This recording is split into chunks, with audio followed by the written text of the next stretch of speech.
गतकाली जंगल जमी मक्का चाष रखा समय वन विभाग दुई कर्मचारी कुसुमपुर कांटीसेमड़ा ग्रामर किछि लोक मरणात्मक आक्रमण करते। आज दुई ग्रामर किछि लोकंकु रायघर पुलिस तदंत डाकिले। सेमानंकु वन विभाग कर्मचारी माने नहीं ढाकबंगलार माड़ मारिछन्ति, जहाँफल 7 जन गुरुतर आहत होई रायघर प्राथमिक चिकित्सा केन्द्र में चिकित्सित होते।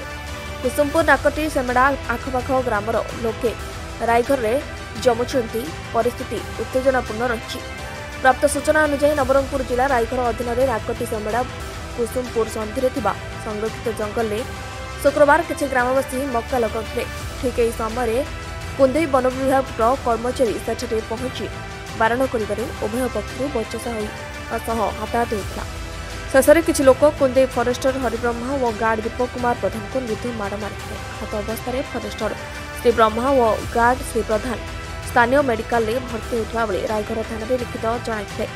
नाकटी समड़ा और कुसुमपुर सन्धि रही प्राय 400 हेक्टर ऊर्ध्व संरक्षित जंगल को कुसुमपुर आमाबेड़ा और जैलगुड़ा ग्रामर किसी लोक जंगल सफा कर प्राय 25 ରୁ 30 वर्ष धरी मक्का चाष कर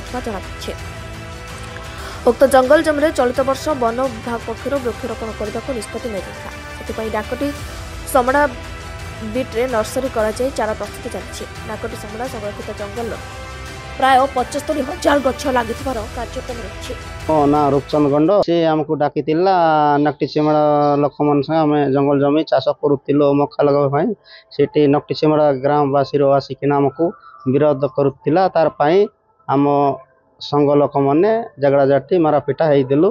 तार आज 28 तारीख रायगढ़ में आमको डाकी आईसी डाकिना बर्तमान 100 लोक अधिक आसीलु। 50 लोक से थाना भीतर पशिलु, अदा बाहर थिलु। से दरा दर किना रेंजर फरेस्टर मन धरिकिना बंगल आणिकिना मारपिटा करचंती।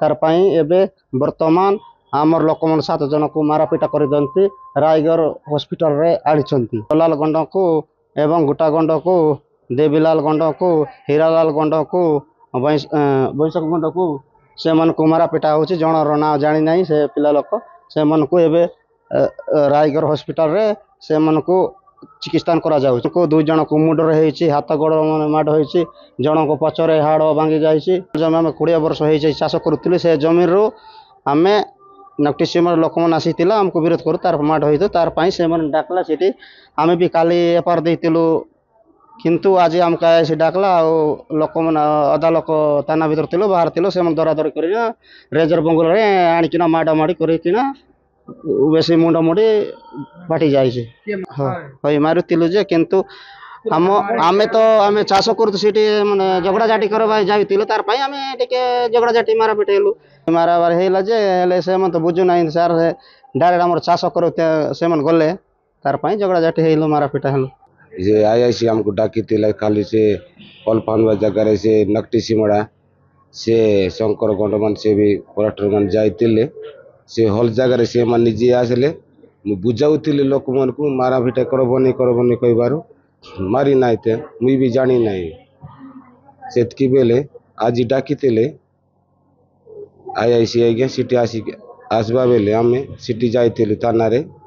से बेले से फरेस्टर मान आसिक मारापिटा करदे 7 जन को मारापिटा करदे। से फरेस्टर माने हरलाल फरेस्टर जने और सुशांत फरेस्टर जड़े से कृष्ण फरेस्ट वाला थे आज्ञा सब लोग 40 जन थे।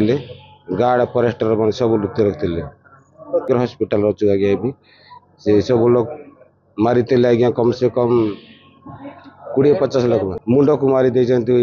मुंड को बाटी जाड़े पचाड़े मारी हाथ गोड़ को सब को मारी बेक भी धरी लात भी मारी गले और से मोर बनियान भी चिरी देले सब कुछ। मोर ये कुसुमपुरी गाँव रे गोटे वन विभाग और गाँ लोक मध्य किछिटा नहीं बचसा होती से रिपोर्ट आधार 2 जन रिपोर्ट आधार आम केस हो तदंत चली। आम आईन श्रृंखला समस्त को आम रिक्वेस्ट करुँ समस्ते लॉ एंड ऑर्डर मेंटेन करेंगे। पुलिस जहाँ आईन आकार लॉ एज पर लॉ जहाँ अच्छी एक्शन आम एक्शन ने एज पर लॉ आम तार इन्वेस्टमेंट चली आम एज पर लॉ आम आगू बढ़ू।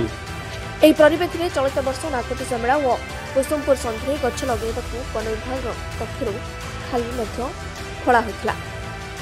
आज एक खाल खोल जमी कुसुमपुर आंबवेड़ा व जैलगुड़ा आदि ग्रामर ग्रामवासी चाष करुवा बेले नाकटी सिमड़ार किछि लोक वन विभाग को खबर पाई कुंदी फरेस्टर श्री ब्रह्मा नेतृत्व में किछि वन कर्मचारी घटनास्थल में पहुंची चाष करुवा लोक बारण करने फल उभय पक्षर बचसा होता शेष में यह उग्र रूप नहीं फरेस्टर श्री ब्रह्मा व गार्ड श्री प्रधान को आक्रमण करते दुहे आहत होगा खबर पाई स्थानीय रेंजर रायघर पुलिस को जनइबा घटनास्थल दुही को आहत अवस्था उद्धार कर अंपक्षे एने रेंजर थाना लिखित अभियोग करते घटना को नहीं एएसपी आदित्य सेन तदंत जारी रही आईन श्रृंखला बजाय रखा लोके नवेदन कर रायघर Jitendra Kumar Das report Utkal mail TV.